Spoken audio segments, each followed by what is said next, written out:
Hey friends, welcome back to Hot Air with me, Joshua Robert. This is the podcast where we talk a lot. In case you're unaware, I talk a lot, think a little bit too deeply, and pretend that we're all really chill while we are rereading a text for the 8th time. And here's what you are signing up for today. This episode is about getting honest with yourself in a way that's not self-help preachy, it's not aggressively positive, and definitely not that wake up at 5 a.m. and drink celery juice. I've said that multiple times. That's not what this month is about. We're talking about the patterns that you repeat, the stories that you tell yourself, the moments you know better but still do it anyway, and why none of that means you are broken. Expect psychology without the jargon, tools that actually fit into real life, and a lot of side eye at the things we pretend don't affect us, but absolutely do. If you're here to feel called out gently, validated deeply, and maybe laugh while realizing something uncomfortably accurate about yourself, you are in the right place. And while you're listening, make sure that you are following along on Instagram and TikTok at _hotairpod for clips, chaos, and conversations that keep going after this episode ends. You can also visit hotairwithjoshuarobert.com to shop merch like the shirt I'm wearing or the mug I'm always drinking out of. Isn't it cute? You can submit your listener stories, send your topic suggestions, and also leave some comments on recent episodes there, because this show works best when it's a dialogue, not a lecture. I've been told I like to lecture. My dad told me I like to lecture. Shout out, Dad. So this episode is about something I've wanted to talk about for a while, and we've touched on a lot of things in January in this New Year Same Me with Clarity series. We've talked about money, physical health and wellness, trauma therapy. We've kind of touched on all the things, purging and how to let go of certain things.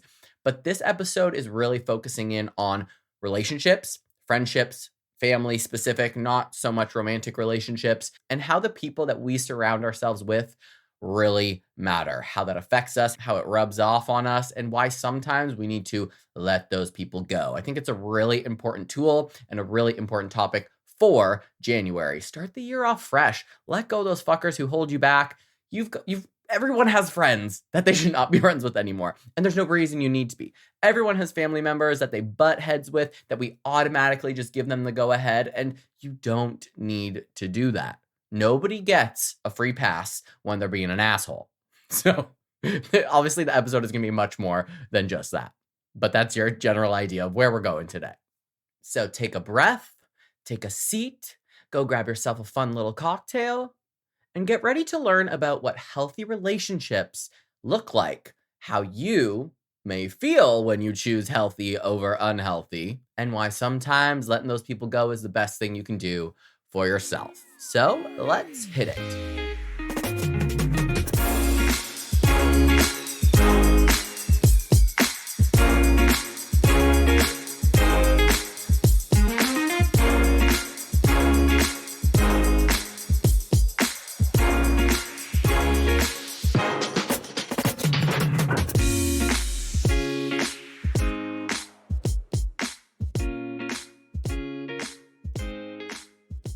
Part 1. Identity by proximity, the mirror effect. You know that moment when you leave a room and suddenly you realize that you sound exactly like the person you just spent an hour with? Or you catch yourself laughing at a joke you normally would not laugh at? That is not a coincidence. That's mirror neurons doing their thing. And yes, that is science, because I like to think I'm a scientist here on Hot Air, okay? Which means you can't really blame yourself for it, but you can use it to your advantage. So here is the deal. Humans are social creatures. Our brains are hardwired to absorb behavior, emotions, and even beliefs from the people around us. The classic example is the toddler who watches their older sibling and then copies everything, from the way they throw a tantrum to how they stack blocks. As an adult, we'd like to think that we've evolved past that, but nope, hard no. Your brain is still taking notes every single day. Psychologists call this the mirror effect, or social contagion. It's the idea that behaviors, moods, and attitudes spread through social networks, almost like a virus, but the good kind, maybe. Or the bad kind, depending on who you surround yourself with, whoever your squad is. If you spend time with people who panic about everything, your cortisol levels subtly rise. If you hang out with people who are ambitious and cheerful or proactive, your brain starts to nudge you in that direction too. And the scary part, you might not even notice it's happening until months later when you realize you've picked up a habit or an anxiety that's so clearly not you, but somehow it is. Here's a little story for context. Let's make this make sense. Let's say you have a friend group that loves complaining.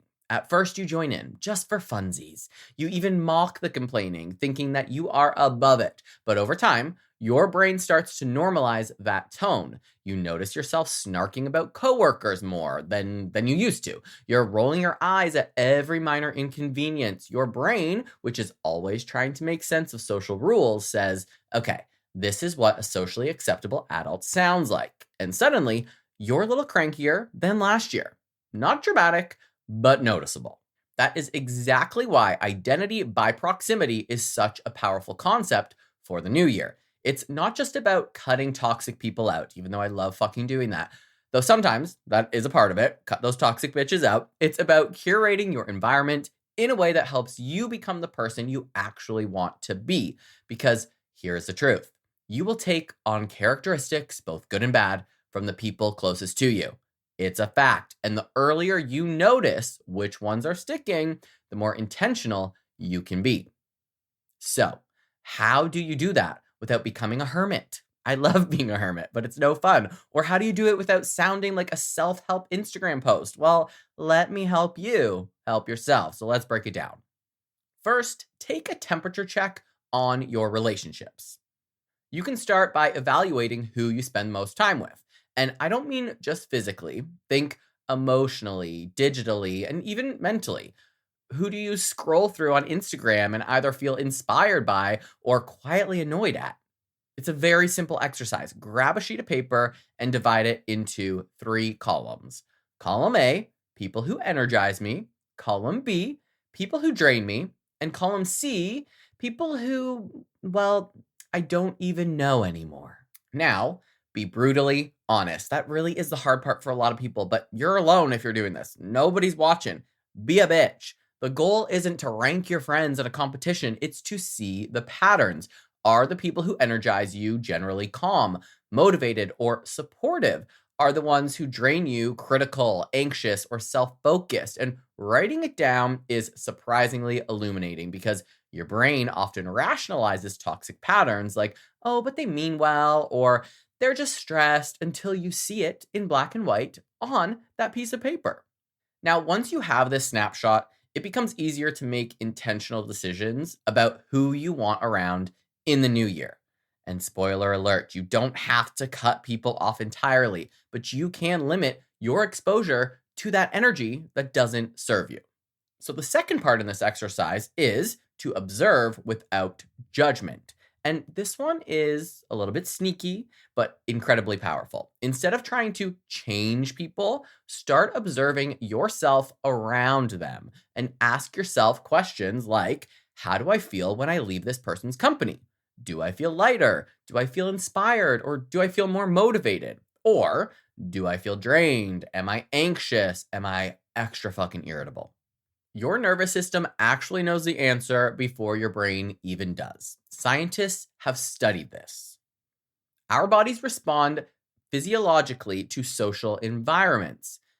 Elevated heart rate, tense shoulders, shallow breathing, all of this can indicate that your body is absorbing negative energy, even subconsciously. Think of it as your internal social barometer. A very simple tool here is the 3 breaths check-in. When you notice yourself leaving a conversation or ending a Zoom call, take 3 slow breaths and ask, what energy am I taking with me? Over time, you start to notice patterns. Maybe your coworker's panic about deadlines is infecting you more than you realized. Maybe your best friend's optimism is actually contagious in a way that fuels your own creativity. The third part in what is turning out to be a lengthy exercise is to become a conscious mirror. And here's where the fun part comes in. Once you know how the mirror affects you, you can choose your own reflections. That's really deep, right?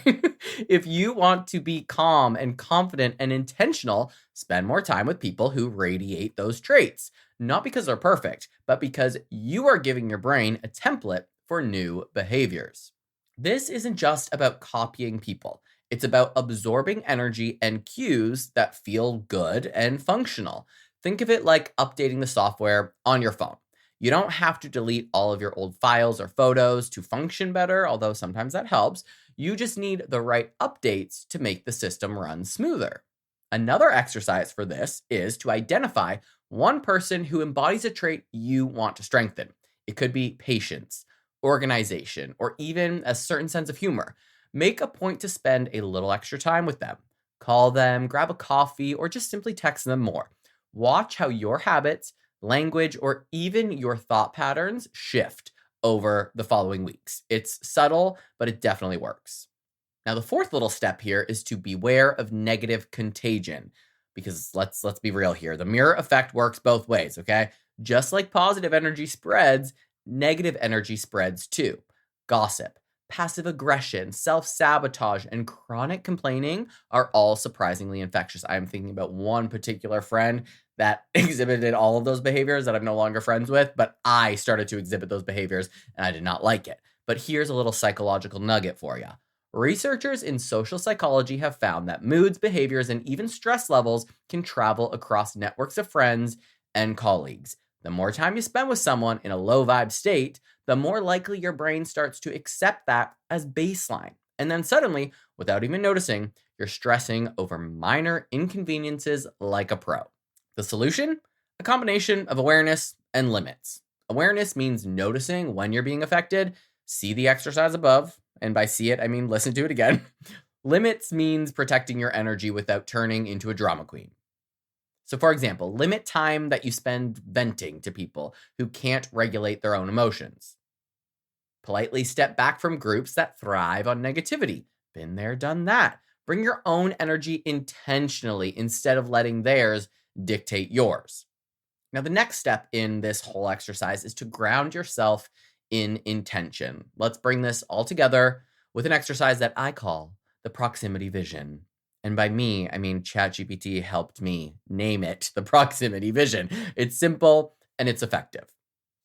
Imagine the version of yourself that you want to be in the next year. Not some perfect Instagram persona, your real, calm, energetic, intentional self. Picture the people around you. Which of them reflect that version? Which of them pull you backward into a version of yourself that, frankly, you may not want to be? Maybe write down 3 actions to either increase proximity to the first group or limit proximity to the second. And be specific here. Again, no one's watching. This is your own private time. Talk some shit if you want to when you're making that list. Here's a little example. Maybe you write, call my mentor once a week, or plan coffee with friends who inspire me rather than complaining sessions, or reduce time scrolling through social media accounts that trigger jealousy or anxiety. I think I've talked about this before, where some Instagram accounts make me feel really bad about my body, and then other ones inspire me. So I unfollow the ones that make me feel bad, and I still follow the ones that inspire me. So doing this isn't about being cruel or judgmental. It's about creating an environment that helps you grow. Because the reality is that you become what you absorb. You absorb what you surround yourself with, so choose it wisely. Now, here's the last part of this. Play with it, but don't obsess over it. And this is important because this could get a little dark if you overthink it. You're not trying to make your life a sterile lab experiment. People are messy. Bitches are messy. Humans are flawed. And sometimes the ones who drain you also can teach you something, but only if you pay attention. The goal here is not perfection. It is simply awareness. It's noticing the way that your energy shifts and taking small, intentional steps to surround yourself with what is going to fuel you. A single hour a week spent with someone inspiring might be enough to offset a few hours of draining energy elsewhere. Your life doesn't have to be all yin and all yang. It just needs a little bit of balance, plus a conscious understanding of how your brain reacts to people. And here's the subtle, kind of sarcastic kicker here. Once you start paying attention, you realize just how much of your personality is borrowed. And that's okay. In fact, it's freeing because now you can borrow intentionally instead of absorbing by accident. And that, my friends, is basically the cheat code to entering the new year feeling a little bit more like you and a little less like everyone else's emotional mixtape. So here's the takeaway tools for this little mirror effect. You have 3-column exercise: who energizes you, who drains you, or who confuses you. Then you have your 3-breath check-in. Notice your emotional state after your interactions. Just pause, take your 3 breaths, and check in with yourself. Then you have a proximity vision. Map the people and traits that you want to absorb or distance yourself from. Do these. Reflect, and then adjust. Make your adjustments, not because people are good or bad, but because your energy is valuable, and science says you really do become the people that you spend time with, and you might as well make it intentional. Part 2, the difference between loyalty and familiarity. Let's talk about something that hits differently, especially around the holidays, but also going into the new year and, quite frankly, all year long. The people in your life, specifically the ones you've had forever, or that you think you've had forever. You know who they are. You've known them since you were 10, 15, maybe 20, depends on how old you are. You grew up together. You went through college together. You shared inside jokes that nobody else on the planet would get. Maybe even survived some chaotic life events side by side. You are loyal to them because of history, because of shared trauma, because of just because. And here is the problem. Loyalty and familiarity are not the same thing. And while familiarity feels comfortable, loyalty has teeth. Loyalty sticks around when things get messy, and familiarity, it just simply exists. Psychologically, humans crave consistency. Our brains love patterns because patterns equal safety. Familiar faces, familiar arguments, familiar routines, they all give our brains a little bit of dopamine, and because we know what to expect. But safety is not always growth.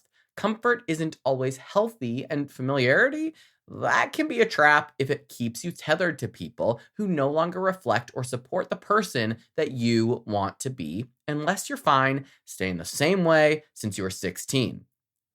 Think of it like this. Loyalty is like a tree that grows over years.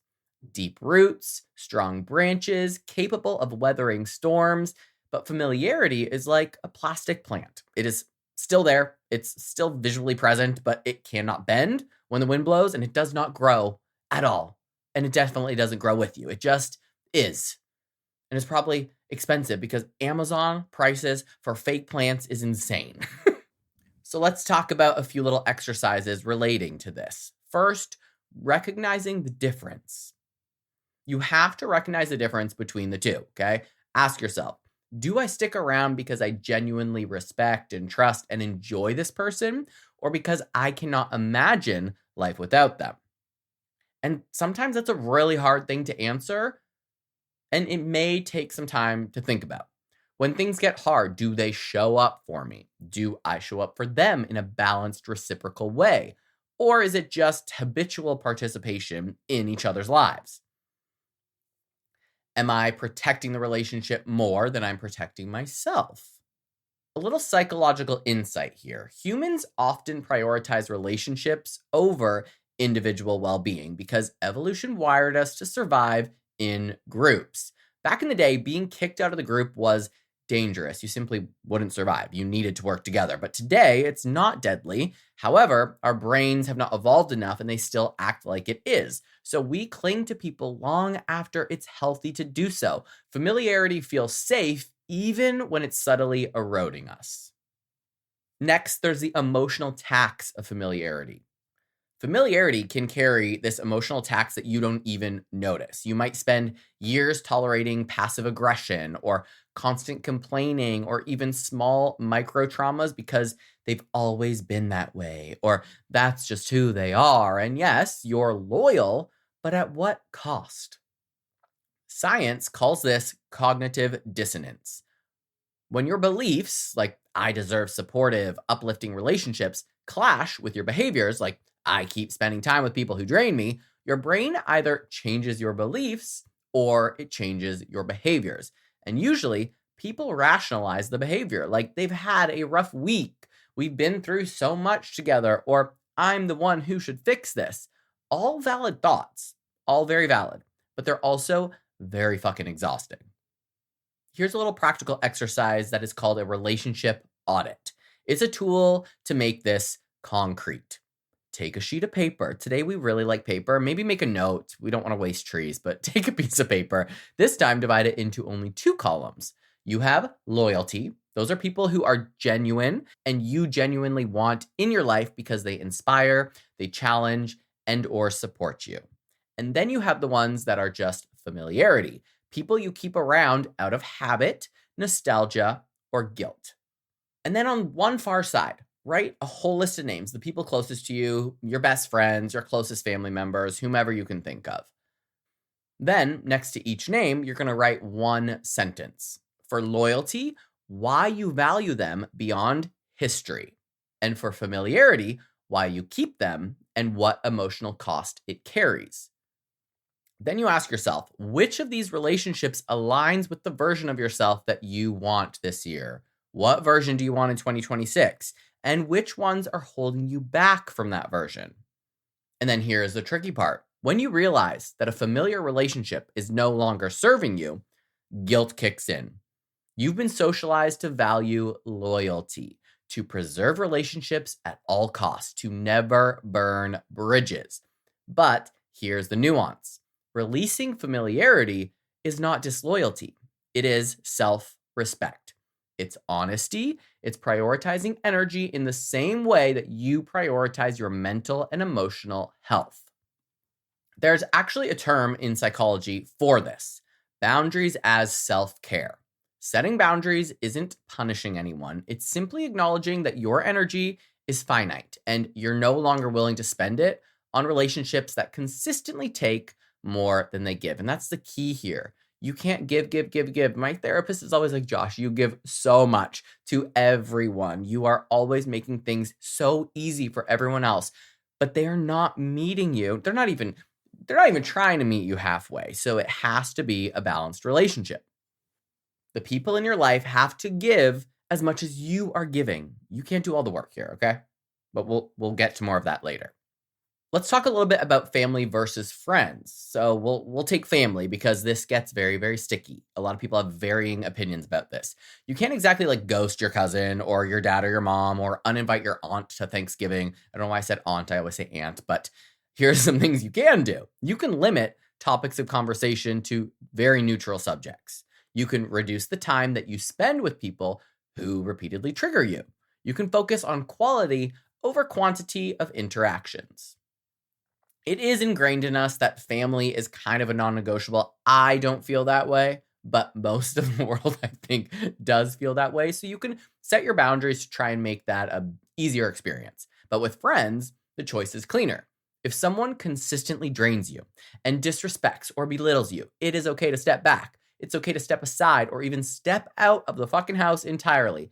History does not guarantee future benefit, and familiarity does not equal loyalty. There's also something important about recognizing the positive side of familiarity.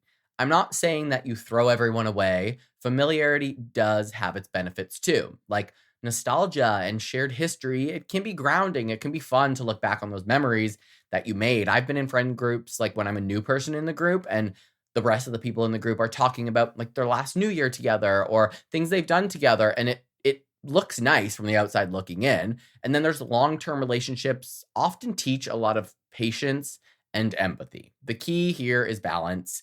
Keep familiarity for the fun, grounding, or positive reasons, and let go of familiarity when it becomes a crutch or a source of stress or a way to avoid growth. Here is another fun grounding exercise, the New Year relationship test. It's kind of similar to the last one, but also not.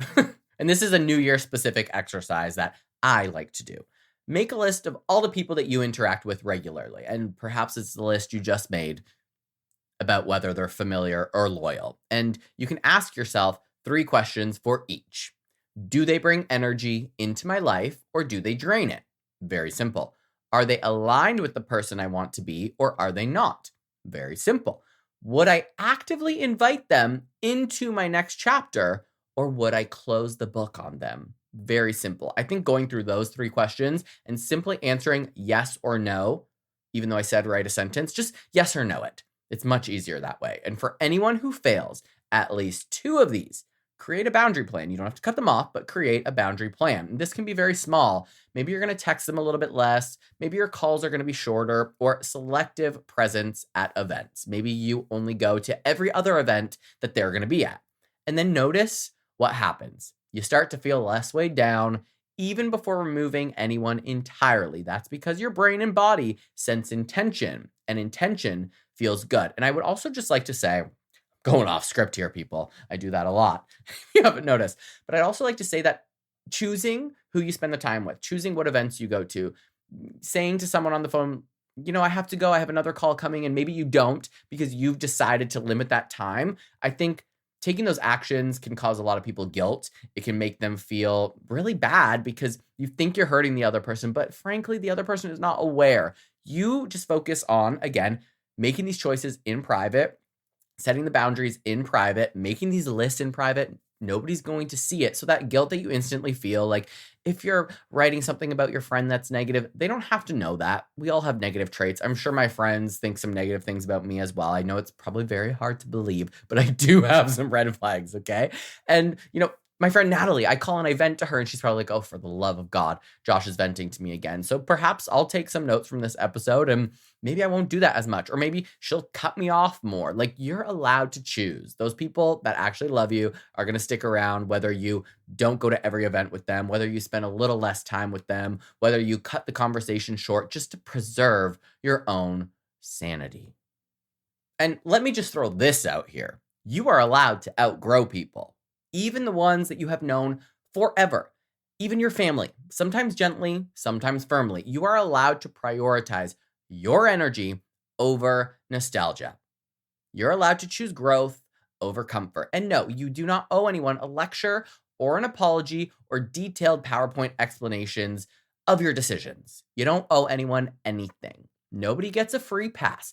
Just because, frankly, hypothetical here, just because I came out of my mother doesn't mean that she can say and do anything she wants. It doesn't mean I have to go visit her. It doesn't mean I have to pick up the phone. It doesn't mean I have to text her back. Just because you birthed me, it doesn't mean you're not a human. It doesn't mean you don't have your own flaws. And sometimes as we grow and we become adults, we clash.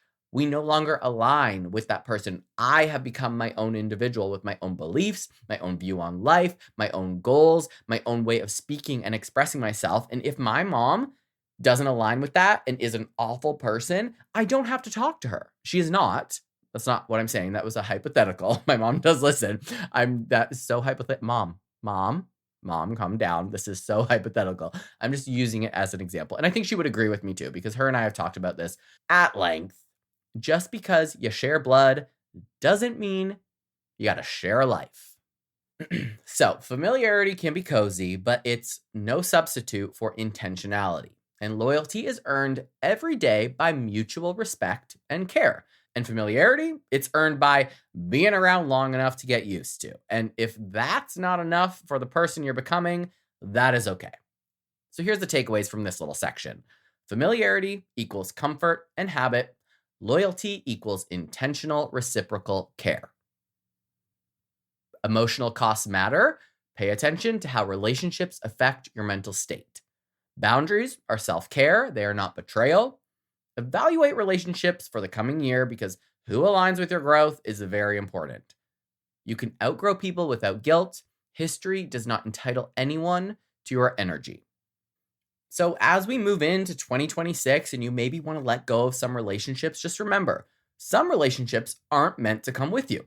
And that's not a failure. It is a survival tactic, a growth strategy. And honestly, it's very, very liberating. Familiarity is safe. Loyalty is life-giving. Choose wisely. Part 3, grieving people who are still alive. It's alive. Been waiting for an episode to say that. So let's now get into something that nobody really talks about, but everyone has experienced at one point or another: grieving people who are still alive. And no, I'm not talking about your neighbor who borrowed your lawnmower and never returned it, although that could, I guess, count a little bit. But I'm talking about those relationships that aren't dead, but also aren't really alive in the way that you need them to be. The ones that just kind of linger in your life, like background noise, and you realize one day that you're emotionally exhausted from trying to reconcile what that even was. It's a strange, kind of bittersweet, and completely normal experience. But because society doesn't give it a name, most of us just kind of power through it. And then we confuse loyalty, guilt, and hope for actual love and support. Psychologically, this is where attachment and expectation collide. Humans naturally form bonds, and we want continuity in our relationships because our brains equate stability with safety. And that's why it's so hard to let go of someone, even when they repeatedly show you that the connection is very one-sided, that the connection is draining, or it's just stagnant. There's a reason the phrase grieving the living resonates. It's not hyperbolic. We are mourning the version of the person or the relationship that we hoped would exist, not the person themselves. This kind of grief is tricky because it doesn't come with the usual rituals of loss. There's no funeral, no last goodbye, no shared acknowledgement that something ended. Instead, it shows up as subtle pain, constant thinking, mild resentment, maybe not so mild resentment, or repeated disappointment. You can spend years trying to fix someone else's emotional patterns or waiting for them to show up in a way that aligns with your needs. And meanwhile, your brain is quietly recording all the micro traumas and unfulfilled expectations. Science actually backs this up. Research in social and developmental psychology has shown that relationships that repeatedly fail to meet expectations trigger the same neural pathways as other forms of loss. Your amygdala, we know I love that bitch, the part of your brain responsible for emotional responses, registers disappointment, abandonment, and frustration, much like it would a major life change, even if the person is technically still around. So, in short, your brain doesn't care that these people are alive. The grief feels real. The question then becomes, how do you navigate this without turning into a bitter, resentful hermit, or worse, a human piñata who absorbs everyone else's energy in the hope that they'll eventually change and get the shit smacked out of them? The first step is acknowledgement, okay? Name it. Say it to yourself. I am grieving this person's energy, their presence, or their contribution to my life, even though they are alive. That alone is incredibly liberating because it validates your experience. You don't have to wait for them to change or to have a conversation with them to start the healing process. The next step here is observation without judgment. Notice how interactions with them feel in your body. Is your chest tight afterwards? Are you tense? Are you irritable or anxious? Do you feel drained or small? These physical and emotional cues are important because they are evidence of the energy that you are carrying. Once you see it, you can start to separate your needs from their behavior. This is where boundaries come in. Though, let's be honest, boundaries sounds clinical and boring, so think of it as a strategic energy management. If someone consistently leaves you feeling like you're running on fumes, limit exposure in ways that feel realistic to your life. Maybe that's, again, shorter conversations, fewer texts, or you select what kind of in-person interactions you have, or setting certain topics aside that won't get you too engaged. You don't have to ghost anyone or assume ultimatums to start honoring yourself. Another practical tool is what I like to call the future version goodbye. Imagine the relationship 5 years from now. Picture yourself still trying to make it work in the same old ways. What does it feel like? If it feels heavy and exhausting or resentful, you can use that as a compass. You are allowed to start emotionally stepping back today in preparation for a healthier future, even if the person never changes or they don't even know it. This doesn't make you cruel or disloyal. It makes you intentional, which is really what we're after here. A subtle but powerful tip here is to journal your experiences with the person as if you were a neutral observer. Write about your interactions that hurt, patterns you notice, and the ways you've tried to make the relationship work. Then write about what you would like from the relationship, or if it's just time to step back. Seeing it on paper always separates your brain from the emotional fog and gives you clarity that you rarely get while you are in the thick of it. And here's the reality. Grieving someone alive doesn't always mean cutting them out entirely. Sometimes it's about adjusting your expectations. You can love a family member, you can love an old friend or your partner without expecting them to provide emotional nourishment they've never been capable of. My therapist always says, look at the patterns and look at the history here. If someone has shown you that they cannot do something that you want them to do, they're never going to do it, buddy. It's not happening. And then accepting their limitations is part of the process. Acceptance doesn't mean that you approve of it. It just means you stop punishing yourself for hoping that they would be different, something I've been struggling with a lot over the last year. And sometimes it's also about giving yourself permission to just grieve fully. You can cry, you can vent, you can rant to your journal or a safe friend, or even make some sort of ritual that acknowledges this shift. You might not have a funeral, but you can have a small symbolic way to mark that old relationship dynamic and how it no longer serves you. It can feel weirdly selfish to grieve people who are technically still around. Your brain might whisper that you shouldn't feel sad or they're alive. Like, what are you doing here? But here's the thing. This grief is about reclaiming space and energy for yourself. It's not really about them. It's about acknowledging what didn't work and making room for what will. Social psychologists call this emotional disentanglement, and it's surprisingly effective at reducing stress, anxiety, and resentment over time. And once you start doing this, something wonderful happens. You stop over-investing in people who won't meet you halfway. You become more present with those who do, and you begin attracting relationships that feel alive in the ways that you need. Your energy stops leaking into black holes of unmet expectations, and you start showing up as the person you want to be instead of the one exhausted from carrying everyone else's emotional baggage. So in practical terms, start small. Notice one relationship where you've been grieving quietly. Observe your feelings without judgment. Adjust expectations, and if necessary, create that subtle boundary.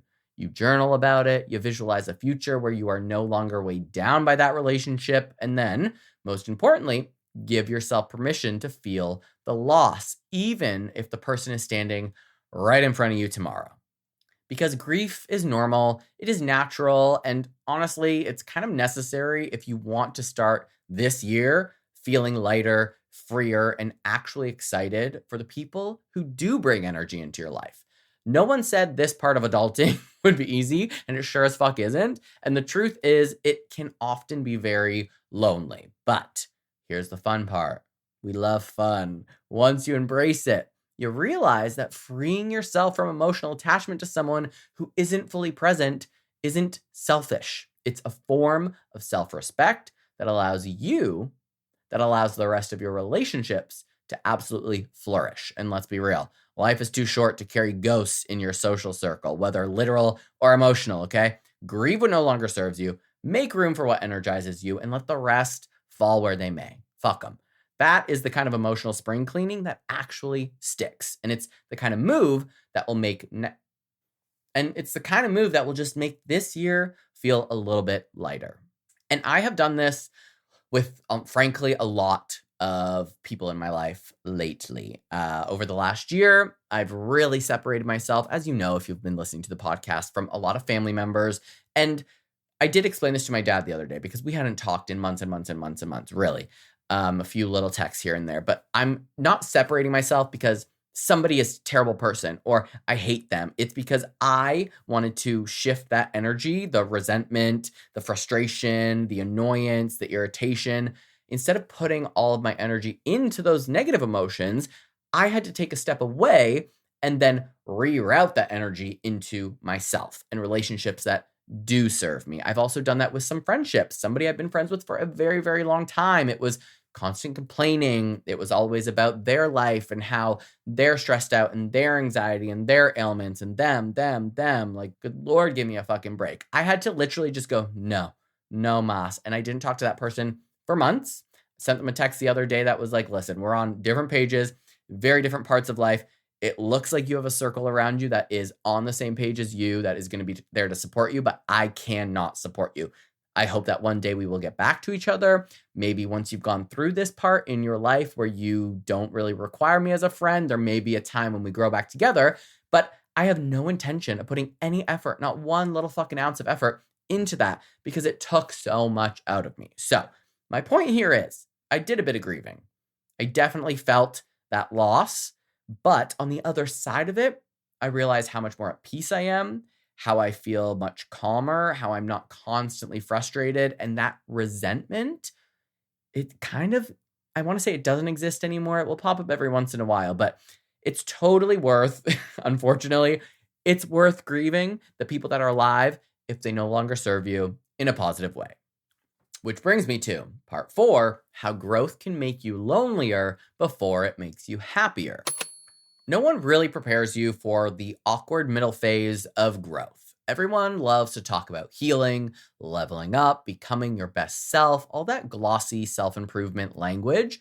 What they don't tell you is that growth often feels less like a glow up and more like being socially misplaced for a little while. You don't quite fit where you used to, but you haven't fully landed where you're going either. And that space can feel very lonely in a very specific, unsettling way. And not the dramatic movie style loneliness where you're sobbing into a pint of ice cream while you're looking out of a window while it's raining, but the quiet kind where you notice maybe fewer texts, fewer invites, and fewer people who really get you the way they used to. I know what this feels like. Psychologically, this makes total sense. Growth changes your internal wiring before your external world can't even try to catch up.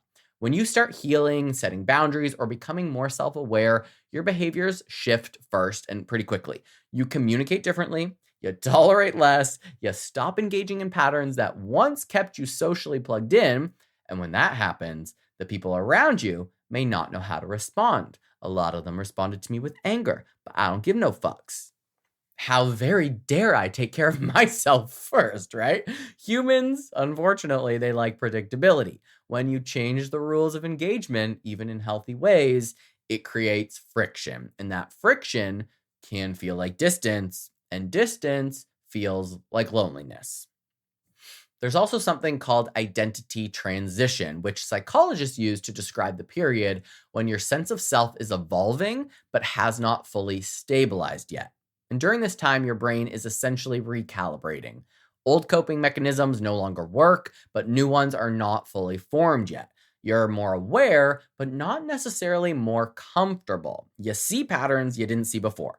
You hear comments differently. You feel things more clearly. And because awareness often comes before belonging, you can end up feeling like you're standing slightly outside of your own life and you're observing instead of participating the way that you might have used to participate.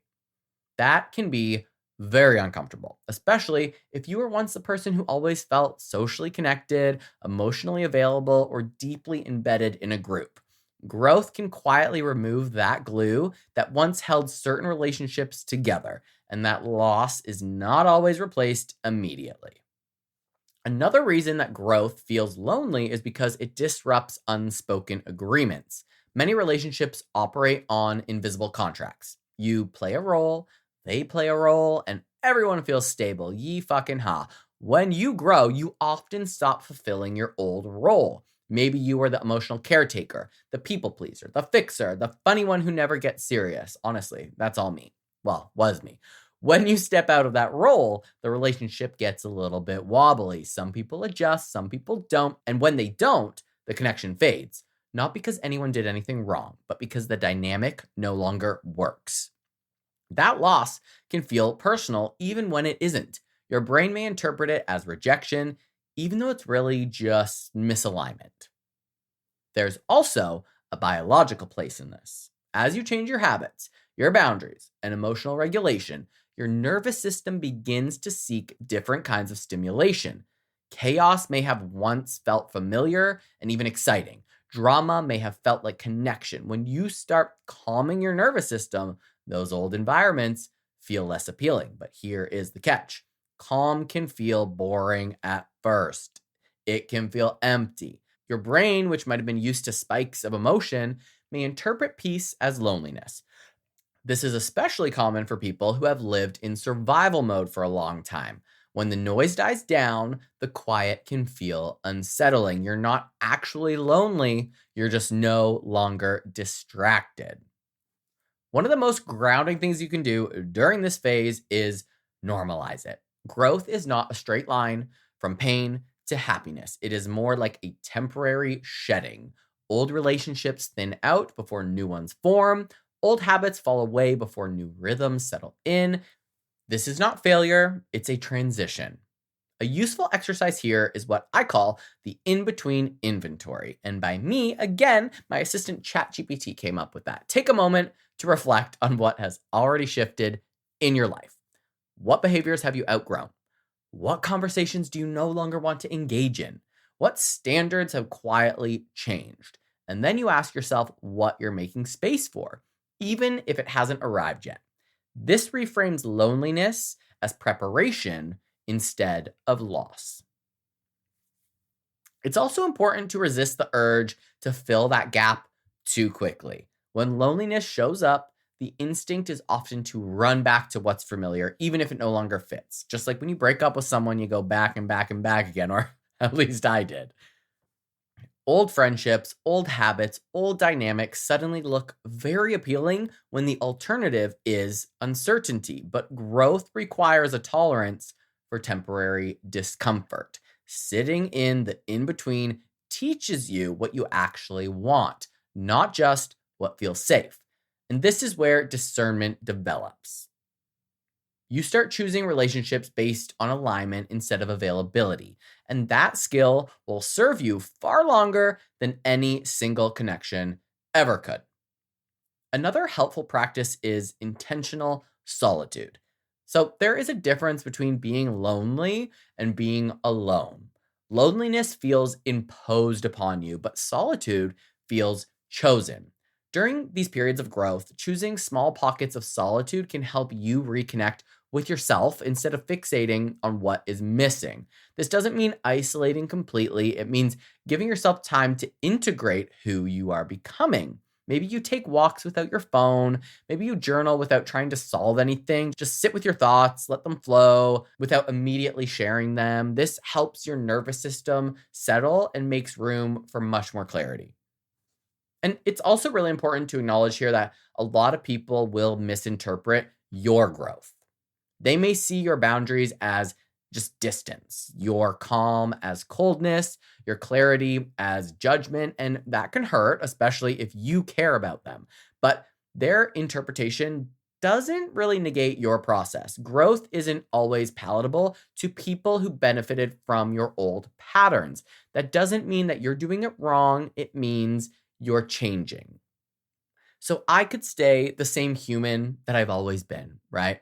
I could always be the one who FaceTimes family. I could be the one who always texts them and gives them an update. I could be the one who flies home multiple times a year. Not even home. I don't even call it home anymore.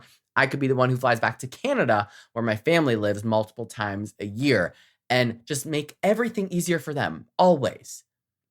But as soon as you stop doing that, as soon as I stopped doing that, people started getting a little butthurt. One of my sisters said that, like, I don't visit enough. I don't come back, that I left them. And they only feel that way because I was making everything so easy for them for 12 years. But when I started realizing that prioritizing myself was my main priority, prioritizing myself was my main priority, that meant a lot of these relationships, a lot of my choices, a lot of the way that I spend my time needed to shift. And now I take trips and I go to Japan or to Switzerland instead of spending almost the same amount of money to go to Canada to sit in my parents' living room while we try to figure out what fucking movie to watch. Like, that's no way that I want to live my life. So I prioritize my own mental health, what brings me joy, and that ruffles feathers. But again, after I went through that grieving process, after I kind of came to terms with this is how I'm living my life because the only person I have is me, then I'm okay with that now. Everyone else can be pissed off about whatever they want to be. Everyone else can feel a little butthurt or misunderstood.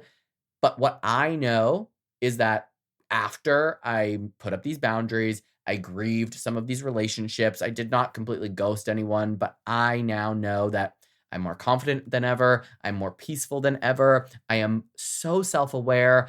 I am so much, it's so much easier for me to check in with my emotions and then express those emotions with fucking words, which I used to just express them with frustration and anger. And in the long run, I guess what I'm trying to say here is that, like, if you're on this path, kind of like what I just explained, in the long run, it will all make sense. Just like after a breakup, it's fucking hard and you wish it wasn't like that. But a year down the road, you're like, I am so happy. So I promise, if you are on this path of severing ties with people who, no longer serve a positive aspect in your life, it will make sense.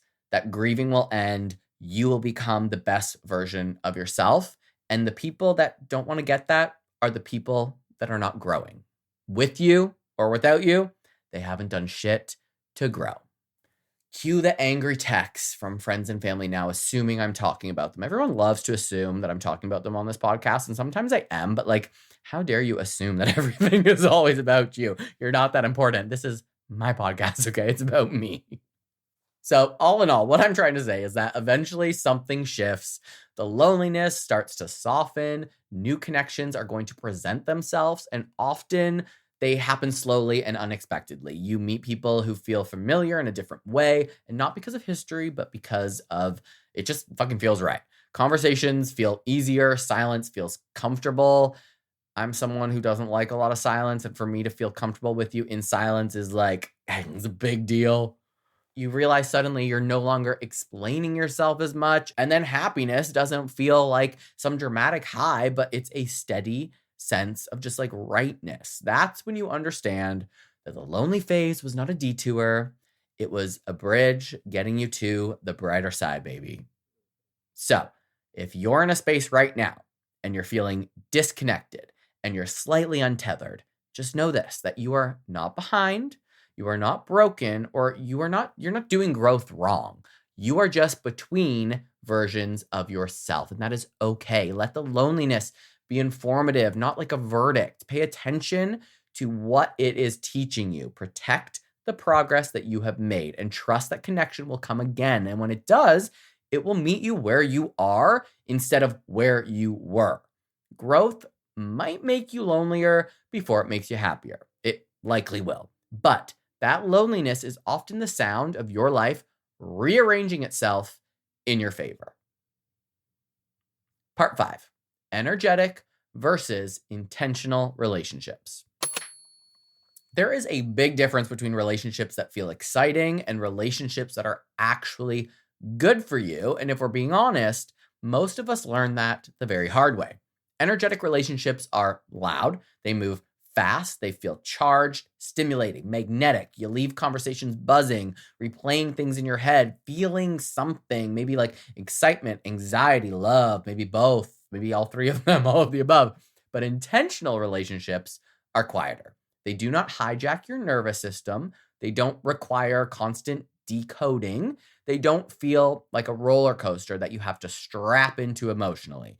And because they are calmer, we sometimes mistake them for boring or missing something, especially if we're used to chaos being our baseline. Psychology has a lot to say about this, and unfortunately, it confirms what many of us don't want to hear. Intensity is not the same as intimacy. From a nervous system perspective, energetic relationships often trigger heightened arousal. That can look like butterflies, anticipation, overthinking, or emotional highs and lows. Your brain releases dopamine in unpredictable patterns, which keeps you engaged and craving more. It's the same mechanism that makes slot machines addictive, and I love me a slot machine. I really do. I want to go to the casino now.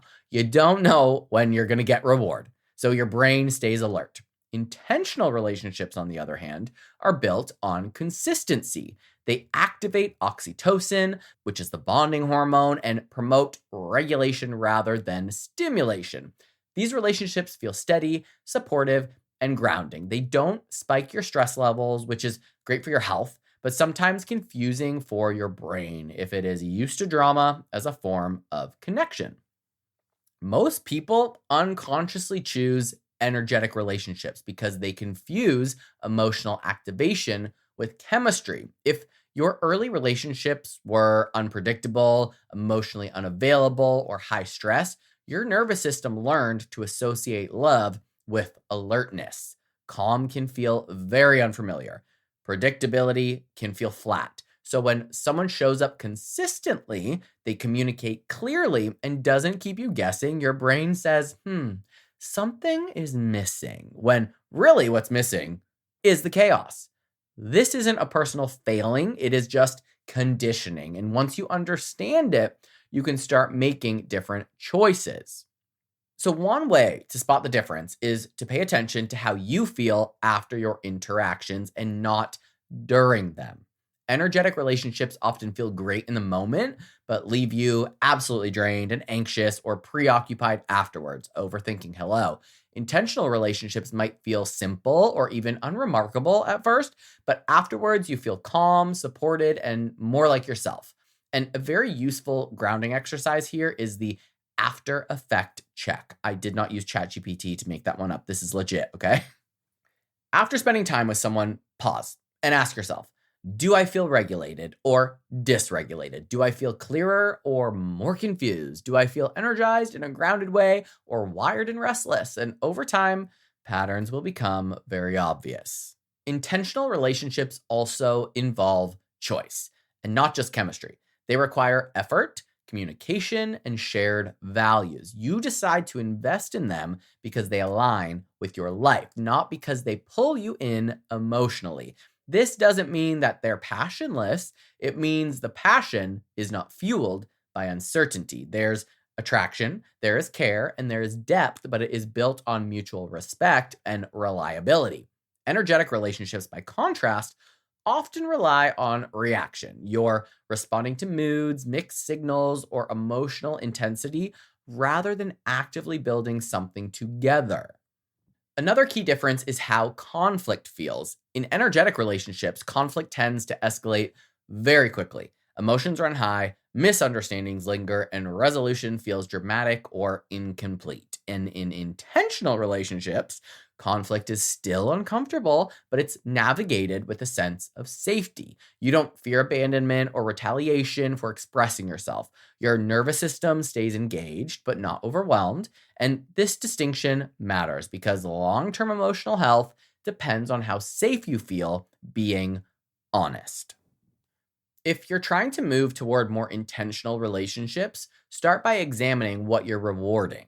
Do you chase people who keep you guessing? Do you equate emotional highs with connection? Or do you feel drawn to people who show up, who listen, who follow through? A simple but powerful exercise is to yet again grab a piece of paper and write down what behaviors that you associate with attraction and connection. Then write down what behaviors actually support your well-being. Compare the lists. The overlap might surprise you because it's probably non-existent, or it might highlight exactly where you've been settling for energy instead of intention. It's also important to recognize that intentional relationships don't always announce themselves very loudly.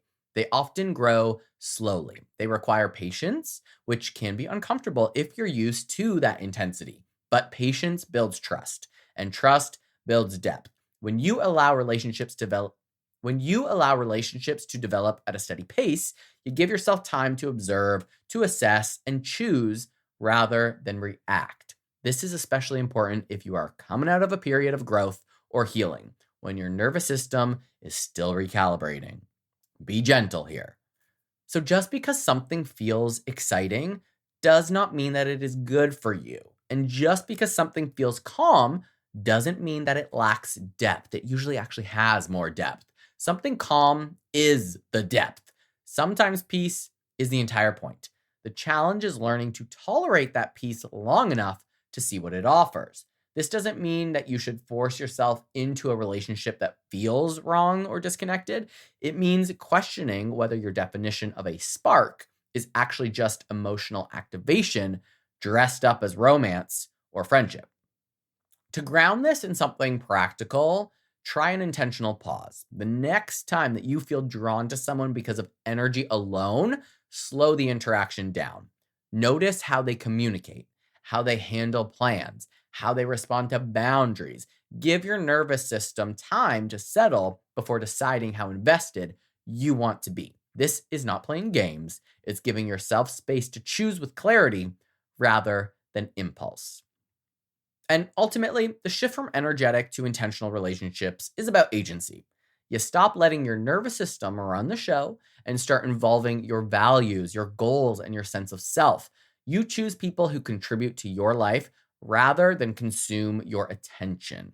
You invest in connections that support who you are becoming, not who you had to be to survive. And once you experience the ease of safety of intentional relationships, the constant buzz of energetic ones starts to lose its appeal.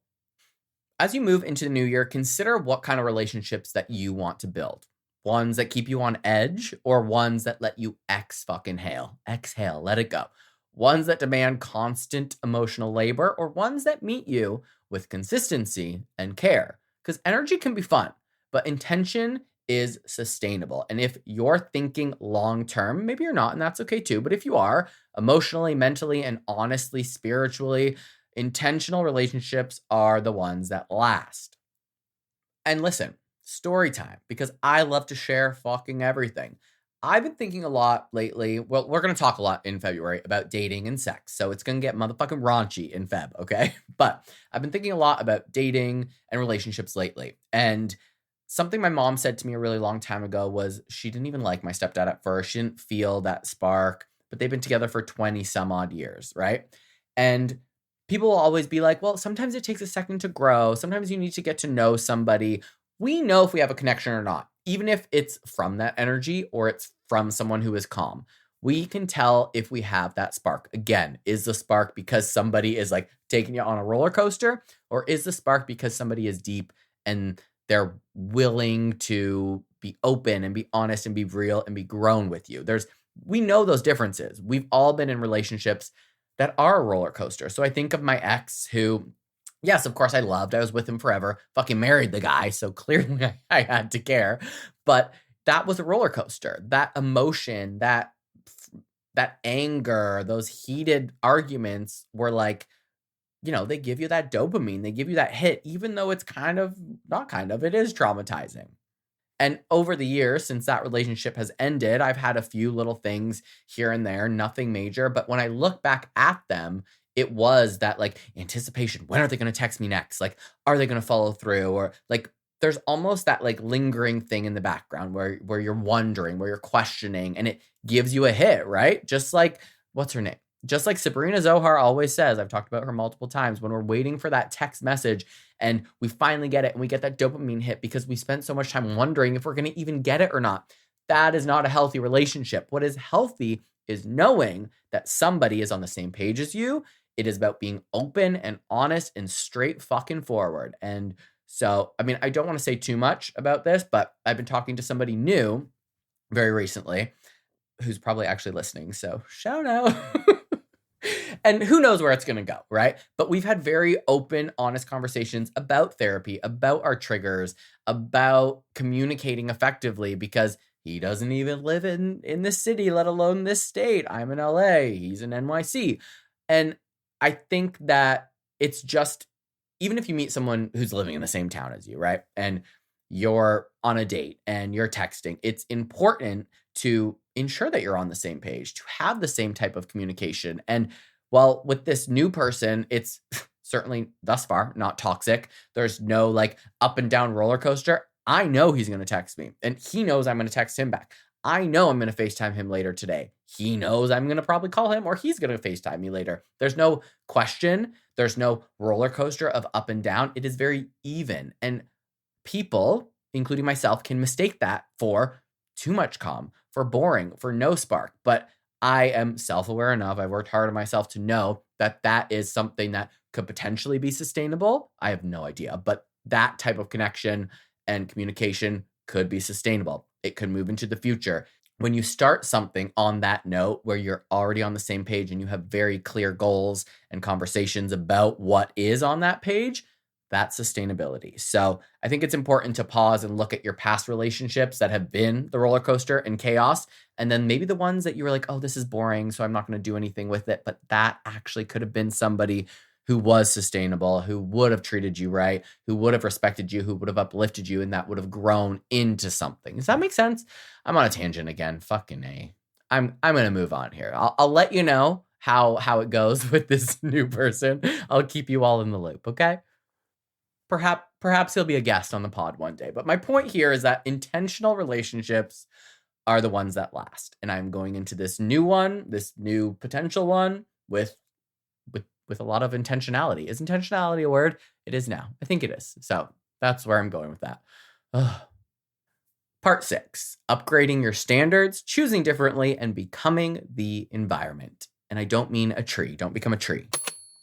So at some point in growth, there's a quiet but very real shift that happens. You stop asking yourself whether people like you, and you start asking whether you actually like the version of yourself that you have become around them. That's when standards enter the chat. And unfortunately, standards have gotten a very bad reputation. Somewhere along the line, having standards got confused with being picky or cold or difficult, especially if you're someone who's been taught to be accommodating, understanding, and endlessly patient. But psychologically speaking, standards are not about exclusion. They are about alignment. They're about recognizing that your time, your energy, and emotional availability are finite resources, not public utilities. Raising your standards is often the result of increased self-awareness. As you heal and then you reflect and you grow, your brain starts to notice patterns that it once ignored. You recognize which behaviors drain you, which dynamics feel unsafe, and which connections consistently require you to shrink, to explain, or overextend. Nobody wants that, honey. This awareness activates what psychologists call self-concept clarity. The clearer you are about who you are and what you need, the harder it becomes to tolerate relationships that don't meet you there. And I'm laughing because I know it. And that's where discomfort shows up, because your standards may rise faster than your environment adapts. And I feel like that's really what this entire episode is about. But here's the part that no one prepares you for. When you upgrade your standards, you don't owe anyone an explanation. Not a speech, not a justification, not a carefully worded essay about your healing journey. Your boundaries are not a group chat or a group discussion. They're internal decisions that show up externally through your behavior. You answer fewer messages. You leave earlier. You stop chasing clarity from people who thrive on ambiguity. This is not passive-aggressive or avoidant. It is a form of self-trust. And self-trust is one of the strongest predictors of emotional well-being. Trust that you know what you want, make the choice, and fucking stick with it. Who cares what anyone else has to say? A lot of people struggle here because they confuse standards with demands. Standards are about what you will engage with, not about controlling others. You're not asking people to change. You are deciding what you are available for. That distinction is very, very important. When you hold standards quietly and consistently, you reduce resentment because you're no longer hoping people will become someone that they're not capable of becoming. You're simply responding to what is, instead of negotiating with what you wish were different. And as you do this, something interesting happens. Your social circle naturally starts to shift. Some people fall away without drama. Others stay, but at a different distance. And a few rise to meet you where you are, not because you forced them to, but because they were already capable of operating at that level. And just saying that makes me emotional because it makes me think about the people throughout my healing journey, my very intense part of my healing journey over the last year, of people that have my friends that have met me where I'm at and that have rised up and that I so appreciate, like Natalie and Jessica and Jordan. And those are also the people who listen to the podcast regularly, people that have supported me, and the ones that have fallen away, those who shall not be named, that were not capable of meeting my new standards. So it really puts some things into perspective. So yes, those people that rose with me were capable of operating at that level. And this is where the science of reinforcement comes in.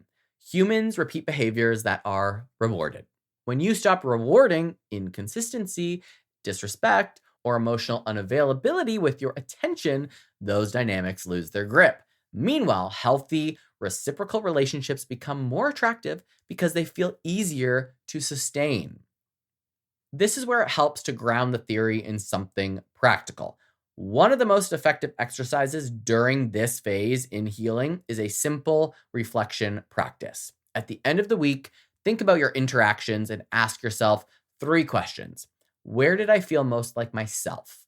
Where did I feel the need to perform or over explain? And where did I feel calm and regulated afterward? And you don't need to judge your answers, as I've said, just notice them. Your nervous system is excellent at keeping score, even when your brain wants to rationalize everything away. And over time, when you reflect on this stuff, it's going to create clarity without too much force.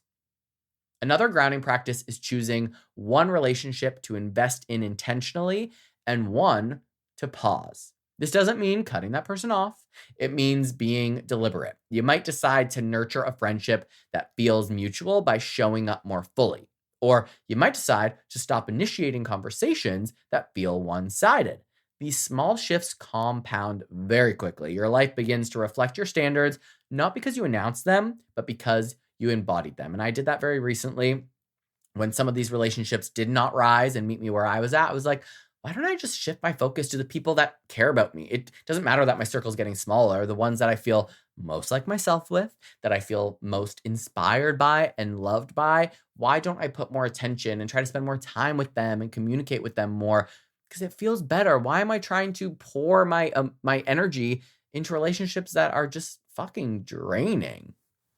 And once I made that distinction and that choice, the good relationships got better. The negative ones just kind of fell away on their own. And here's the part that brings everything full circle.